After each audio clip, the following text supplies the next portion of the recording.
একটা সময় ছিল যখন কলকা করতে খুবই ভয় পেতাম। ব্রাইড আসলে ভাবতাম কি কলকা করব, আর হাত তো কাঁপতই। কিন্তু এখন আর হাতও কাঁপে না, ভয়ও লাগে না, কারণ ভয়কে আমি জয় করতে পেরেছি। আর সব কিছুই হয়েছে সাধনা করে।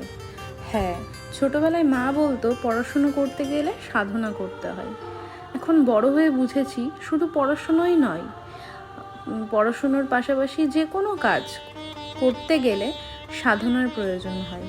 তুমি কতটা সেই কাজের প্রতি ডেডিকেশন দিচ্ছ সেটা কিন্তু অনেকটাই নির্ভর করে তোমার কাজ কেমন হবে। তো এখন আর কলকা নিয়ে ভয় নেই। তো তোমাদের জন্য বলছি, যাদের এরকম কলকাতে ভয় আছে, ভাবছো কিভাবে কলকা করবে, ব্রাইড আসলে ভয় পাচ্ছ, অনেক মেকআপ আর্টিস্ট আছো, বিগিনার মেকআপ